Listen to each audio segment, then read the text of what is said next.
अस्सलाम वालेकुम dear students and viewers. Virtual computer college कंजरूर में एक नए लेक्चर की तरफ आप सबको खुशामदीद कहता हूँ। उम्मीद करता हूँ आप सब खैरियत से होंगे। तो डियर व्यूवर्स, पिछले लेक्चर्स में हमने उशर से रिलेटेड, डिस्काउंट से रिलेटेड और उसके साथ साथ दो चार हमने फार्मूलों का इस्तेमाल किया था।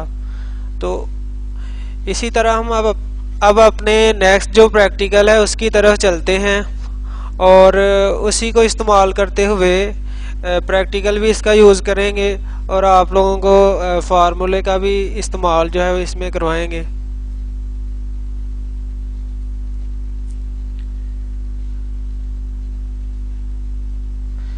तो सबसे पहले हम करने लगे हैं डेट ऑफ बर्थ कि आप लोग अपनी डेट ऑफ बर्थ जो है वो कैसे निकाल सकते हैं। यानी कि डेट ऑफ बर्थ से मुराद ये है कि आपको कितने साल हो गए हैं, आपकी पैदाइश से अब तक कितने मंथ हुए हैं, कितने डेज हुए हैं। ठीक है, तो सिंपली MS एक्सेल को मैं ओपन कर लेता हूँ साथ और उस पर हम प्रैक्टिकली इस पर वर्किंग करते हैं।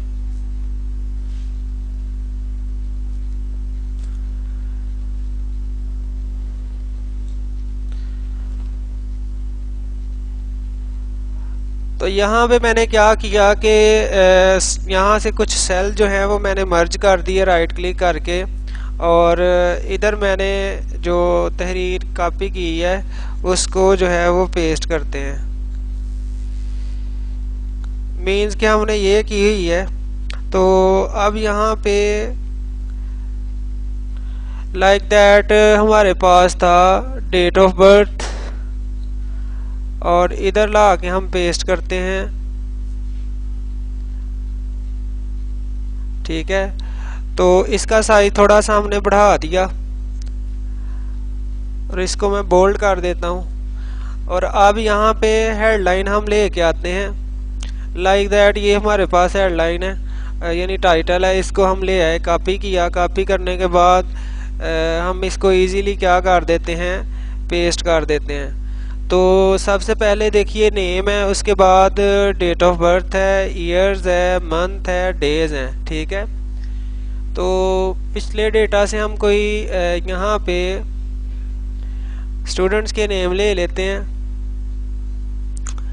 लाइक दैट मैंने स्टूडेंट्स के नेम लिए और अपनी जो शीट है उसमें मैंने जाके वो नेम जो है वो पेस्ट कर दिए। ठीक है, अब यहाँ पे मिसाल के तौर पे डेट ऑफ बर्थ जो है वो कोई मैं ऐड करते जाता हूँ। तो लाइक दैट मैंने यहाँ पे टाइप किया जी। आपने हमेशा ये बात ज़हन में रखनी है कि एक्सेल में सबसे पहले मंथ टाइप करना है, फिर डेट लिखेंगे, फिर ईयर लिखेंगे। यानी कभी आपने ऐसा काम नहीं करना कि 21 फ़र्ज़ कर लें पहले लिख दिया और फ़र्ज़ कर लें 10 मंथ जो है वो बाद में लिखा है और फिर ईयर लिख रहे हो। तो भाई ये जो है वो ऐसा आप एक्सेल में नहीं कर सकते, क्योंकि वो सीक्वेंस जो है वो मांगता है भाई पहले आप मंथ लिखें। ये बात आपने हमेशा याद रखनी है। तो 10 वाला मंथ, नेक्स्ट आप कोई भी डेट लिखेंगे और फिर ईयर। वैसे आप रोज़मर्रा के मामूल में डेट भी पहले लिखते हैं, बाद में आप मंथ लिखते हैं, लेकिन एक्सेल में आपने क्या याद रखना है कि पहले मंथ लिखेंगे, फिर डेट लिखेंगे, फिर ईयर लिखेंगे। ठीक है, इस चीज़ को लाजमी याद रखिएगा। तो नेक्स्ट स्टूडेंट की डेट ऑफ बर्थ हम टाइप करते हैं। मीन्स के हमारे पास अहमद है, तो कोई हम उसकी डेट ऑफ बर्थ जो है वो टाइप करने लगे हैं। तो जस्ट एग्जांपल है, इसको समझ लीजिएगा। तो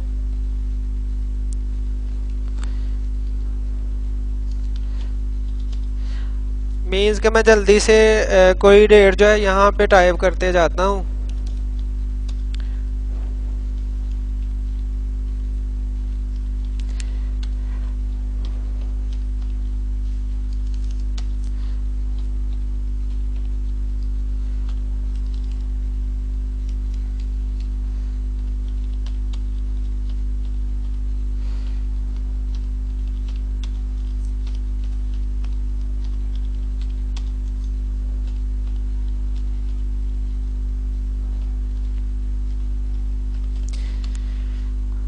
गौर कीजिए कि आपके सामने आपने देखा कि हमने कुछ स्टूडेंट की डेट जो है वो टाइप की। तो स्टूडेंट की डेट टाइप करते हुए हमने क्या किया कि स्टूडेंट की डेट जो है उसको टाइप किया, और उसको टाइप करते हुए हमने मुख्तलिफ स्टूडेंट की डेट को जो है वो लिखा। ठीक है, तो अब हम फार्मूला अप्लाई करने लगे हैं यहाँ पे। ठीक है, तो फार्मूला अप्लाई करते हुए हम अपने प्रैक्टिकल को वाइंड अप करेंगे। तो फर्स्ट ऑफ ऑल यहाँ पे देखिए कि लिखा हुआ है ईयर। तो यहाँ पे गौर कीजिए कि हम यहाँ पे लिखते हैं डेटेड इफ का फार्मूला लगाते हैं। डेटेड इफ ब्रैकेट शुरू करते हैं, और ब्रैकेट शुरू करने के बाद आपने क्या करना है, जो भी आपकी मुतलका डेट ऑफ बर्थ होगी सिंपली वन टाइम आपने उस पर क्लिक कर देना है। ठीक है, उसके बाद आपने कोमा प्रेस करना है और डबल कोटेशन मार्क की अलामत लगाएंगे, और डबल कोटेशन की अलामत लगाने के बाद आप क्या करेंगे, टुडे लिखेंगे।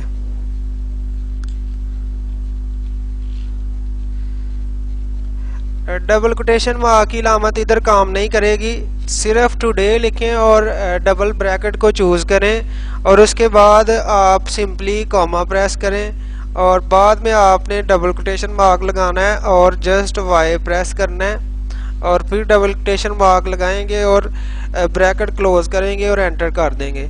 तो देखिए कि कितनी आसानी से आपके पास जो ईयर है वो निकल आए। दोबारा मैं फार्मूले को मतलब ओपन करता हूँ और आपको बताता हूँ कि सबसे पहले आपको मैंने बताया था कि कोई भी आप फार्मूला लगाते हैं तो इक्वल की अलामत के बगैर आपका फार्मूला काम नहीं करेगा।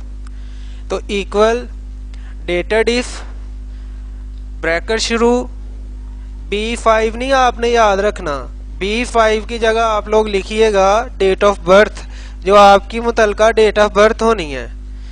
दोबारा बता रहा हूँ कि आप लोगों ने क्या काम करना है कि कभी भी B5 नहीं याद रखना आपने। B5 जो है वो सेल का नंबर है, क्योंकि ये देखिए कि नंबरिंग चल रही है B5, तो इसीलिए B5 की जगह आपने अपनी डेट ऑफ बर्थ याद रखनी है। और टुडे से क्या मुराद है कि आज की डेट क्या है, समझ आ रही है। तो ईयर से वाई से मुराद ईयर है। तो अब हम गौर करते हैं कि भाई हमारी जो आज की डेट है वो क्या है। तो आज 13 अक्टूबर है और 2022 है, यानी आज की डेट के मुताबिक। समझ आ रही है बात, समझ रहे हैं बात। तो आज की डेट तक आपके जो ईयर हैं वो निकल आए हैं। तो मोस्टली मैं आपको बताता हूँ कि बार बार फार्मूला आप लोगों ने नहीं अप्लाई करना, जस्ट आप लोगों ने एक दफ़ा ही फार्मूला लगाना है, और 2 टाइम जब यहाँ से आपको ब्रीक जमा का साइन बनता नज़र आए तो आपने 2 टाइम जो है वो लेफ़्ट क्लिक सिंपली प्रेस कर देना है। तो गौर कीजिए, मैंने जस्ट चंद स्टूडेंट्स के ईयर लिखे और उसकी उसने बआसानी से क्या निकाल दिया, डेट ऑफ बर्थ। समझ आ रही है। तो अब यहाँ पे मंथ कैसे निकालेंगे, यही फार्मूला आप लोगों ने क्या करना है, सिंपली कॉपी करना है, और इस फार्मूले को कॉपी करके दोबारा मंथ की जगह आपने पेस्ट करना है, और जहाँ पे आपको नज़र आ रहा है वाई, उसके साथ आपने एम लगा देना है। क्या लगा देना है, एम। यानी इससे मुराद है कि ईयर के बाद आप क्या फाइंड करना चाह रहे हैं, मंथ। ठीक है, तो जस्ट एंटर करना है, और गौर कीजिए आपके पास जो मंथ है वो सेपरेट जो है वो आपको आउटपुट मिल जाएगी।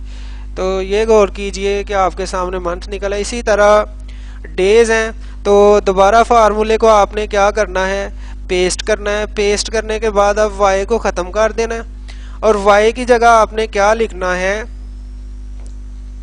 एम मंथ, और उसके बाद डी फॉर डेज। ठीक है, यानी मंथ से पहले क्या आते हैं, डेज, और इसमें हम किस चीज़ को इंक्लूड करवा रहे हैं, मंथ और डेज को, और एंटर कर देंगे तो आपके जो डेज हैं वो सेपरेट निकल आएंगे। इसमें गौर कीजिए कि डेट ऑफ बर्थ आपके सामने है, स्टूडेंट के नेम और डेट ऑफ बर्थ है, ईयर सेपरेट निकल आए, मंथ भी सेपरेट और डेज भी सेपरेट। तो इसी तरह अगर जितनी मर्जी लंबी चौड़ी लिस्ट हो, जैसे एहसन मुस्तफ़ा है, एहसन हमीद है, ज़ैनुल आबिदीन, जैन खान, अब्दुल मनान, शजील, उमर और सबा, महक वगैरह जो स्टूडेंट्स हैं, कोई भी नेम्स हैं, उनकी आप आसानी से क्या कर सकते हैं, डेट ऑफ बर्थ जो है वो निकाल सकते हैं। तो अब यहाँ पे देखिए कि मैंने ये स्टूडेंट है एक महद, उसकी फ़र्ज़ कर लें डेट ऑफ बर्थ जो है वो 1947 है। तो उस हिसाब से गौर कीजिए कि कितने ईयर उसको हुए हैं, 75। यानी आप अपने वालदैन की, बड़ों की डेट ऑफ बर्थ से अब तक जितने भी उनको ईयर हो गए हैं वो फाइंड कर सकते हैं। तो इसी तरह आप कंपनी में किसी भी काम कर रहे हैं, किसी भी कंपनी में, वहाँ पे आप लोगों ने निकालनी हो, या आप स्कूल में पढ़ा रहे हैं, या आप अपने फेलोज़ की डेट ऑफ बर्थ फाइंड करना चाहते हैं, तो भाई सिंपली यही तरीका है।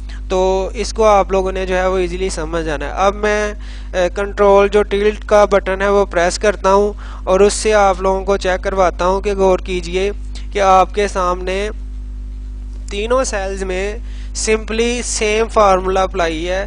जस्ट हमने क्या किया था कि ईयर में वाई प्रेस किया था और मंथ में YM रखा था, और उसके बाद डेज में हमने MD रखा, और हमारा जो डेट ऑफ बर्थ फाइंड करने का प्रोसेस था वो कंप्लीट हुआ। तो इस तरीके से आप बड़ी आसानी से डेट ऑफ बर्थ जो है वो फाइंड कर सकते हैं। तो उम्मीद करता हूँ कि आपको समझ आ गई होगी कि डेट ऑफ बर्थ आप कैसे फाइंड कर सकते हैं। तो इंशाल्लाह इसी एक्सेल में एक नए प्रैक्टिकल की तरफ हम नए लेक्चर में जाएंगे। तो इसको अच्छे तरीके से आप लोग नोट कर लीजिएगा और अच्छे तरीके से इसको कवर कर लीजिएगा। उम्मीद करता हूँ कि आप अच्छे तरीके से इसको कवर कर पाएंगे।